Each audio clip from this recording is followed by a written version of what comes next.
Alright. What time zone did you put, if I may ask?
Because I need to send a report. Yeah, thank you. I need to send a report to the business owner of the company that this has already been fixed. Can you send an email to the email I have there on file, Raymond Asuncion Alejandrino at gmail.com, or you can copy Raymond at bangkokfoodtruck.com. That's my new email, because I'm also new in the food truck, in this food truck. So my new email address is Raymond at bangkokfoodtruck.com. I will change that in a few minutes. Once I arrive in the location, I will change the email also to Raymond at bangkokfoodtruck.com. Can you send an email confirmation that it has already been fixed, that you've tested and made, yeah, and put also specifically that you use Eastern, I'm not sure, the Toronto time, yeah, daylight time, Toronto. Can you do that, please?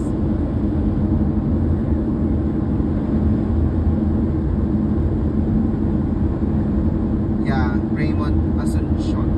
Yeah, that's actually my personal email that I use for Bangkok Food Truck. But and then when I joined, they gave me a new email address, which is Raymond, my first name, at bangkokfoodtruck.com.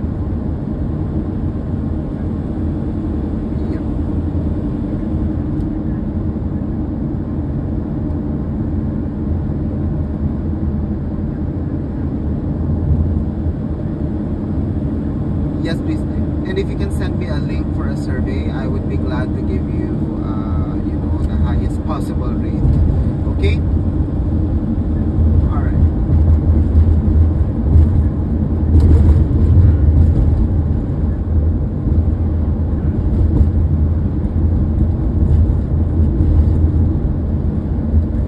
Yep.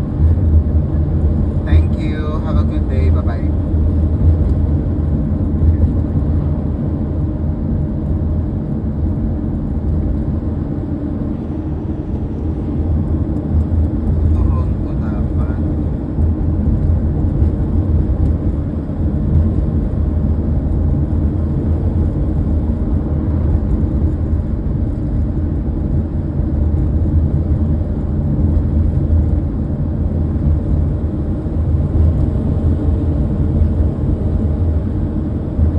Nandiyan na kayo? Wala. Okay. Anyway, nakakausap ko na. Okay na siya. Matagal na proseso, pero okay na siya. Sinabi ko rin na mag-send ng email confirmation na fix na. So, dalawa kasi yung time zone na nagre-reflect. So, nag-test na lang, they play around with it and see kung ano yung magtutugma dun sa oras para dun sa online ordering at saka dun sa marireceive ng customer na confirmation email. Nag-work naman. So, na-fix naman nila. So, ayun. Sige, inform mo na lang si Kuterog na okay na.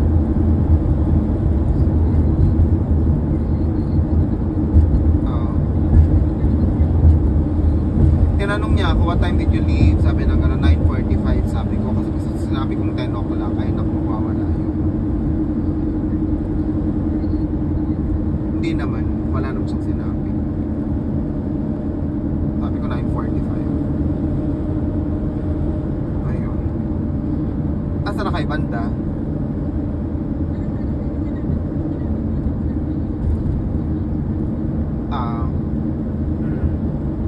wala naman siyang tinanong. Tinanong lang niya ako kung anong oras umalis. Pero naisip, oo. Oo.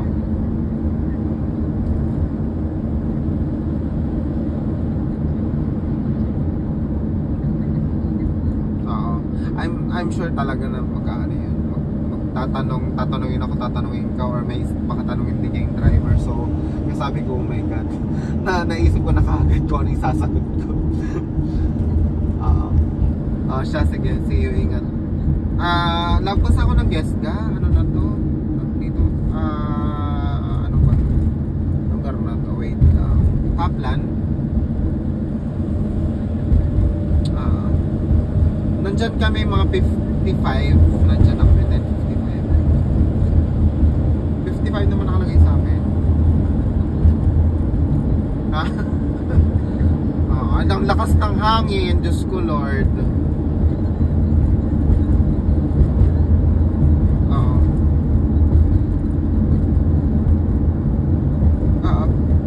Pero di ba may ano, may tira pang rice, alam ko may natira pang rice, i-heat na lang. Oo, sampak. Oo. Pero dapat wag nilang i-reheat lahat kasi it will take time. Mag-reheat lang sila ng parang 2-3 order na lang muna. Oo, correct. Yun lang muna. Kasi mas matatagalan yan. Baka hindi na naman mag-isip, hindi na mag-loading na naman ng ano ni Apo mo. Tawagan mo na siya. Kasi pag ako okay, good. Sige. Alam mo naman yan.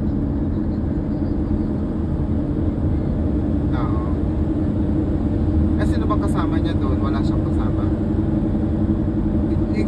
I-message mo doon sa group chat. Let's make sure ganito ka lang. Kaya naman doon si Karutay kasi. Kumuha kaya tayo ng group nang wala si Karutay. Ay, the gym kaya kuwaso na.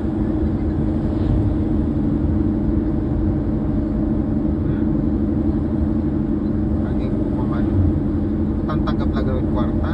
Tantanla ka tagarutay ko nung ko. Tumigil ka dyan. We can manage this without you. So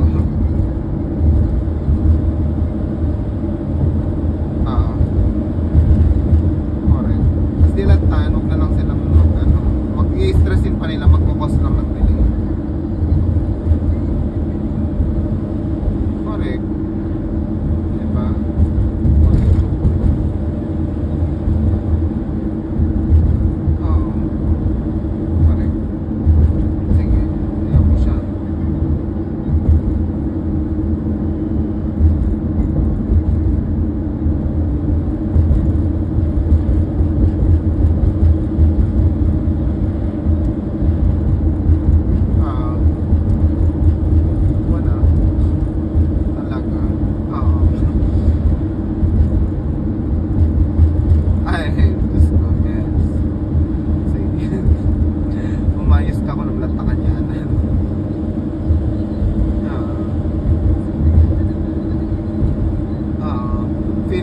Patubo na rin yung sungay ko ng very light. Tignan natin.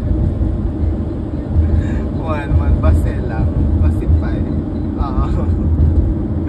Pakontrolin ko muna. Sige nga Rod. Siya. Sige bye. Malapit na sila? Malayo pa. 5. Ano lang tayo? Halos magkasunod lang tayo. 55 sa akin, 51 lang sa kanila. Ay, 57 na sa akin. 51 ang ETA nila, 10:51, 10:57 tayo. Hindi parang 6 minutes behind lang. 2 kilometro lang sila. Diba? Habulin ko kaya. Gusto overtaken ko ba? Gusto mo? Anong dito? Speed limit dito sa lugar. Lagi naman akong overstating dito. 90. Kawan din na. Kamay po. Alam mo siguro police.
siya auntie kasi nga walang walang laman yung yung freezer dun sa loob ng food truck. Walang chicken tempura, ang daming walang spring roll. Hala, sige, hinabol ko yung yung 650 kasi pabalik yung 650 nun eh.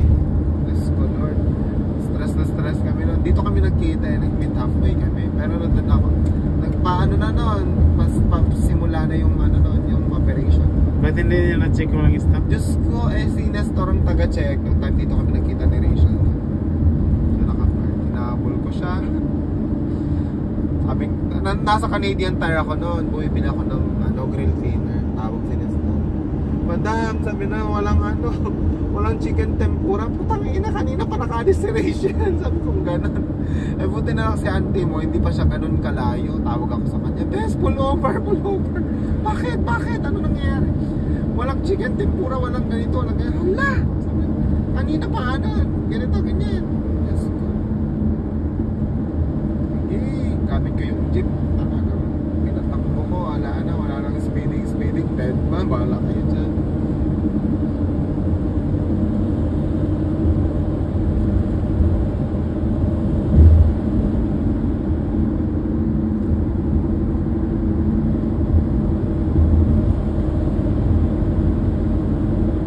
Yung international, nauna na kanina pa.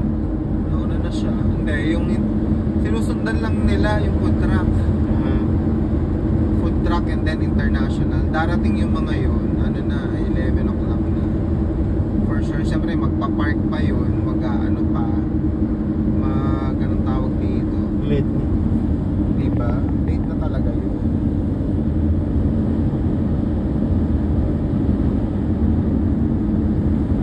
Set up pa yun. Karambola na naman yun sa loob.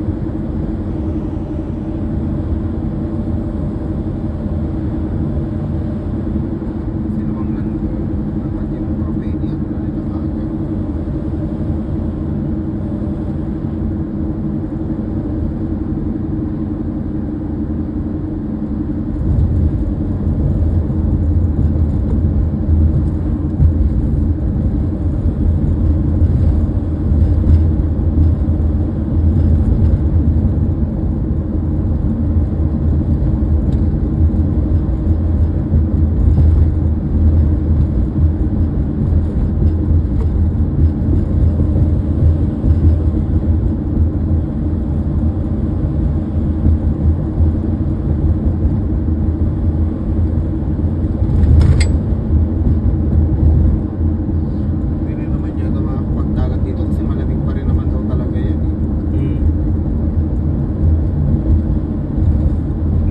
Nasa laot ba ang isda niya? Pag ganyan, malamig.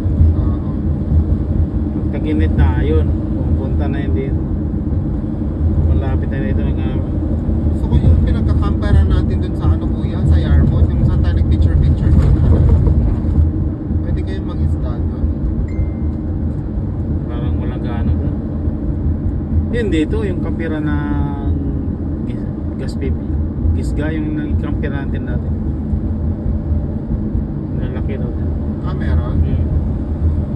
Pingwit kayo sa gabi, ganyan.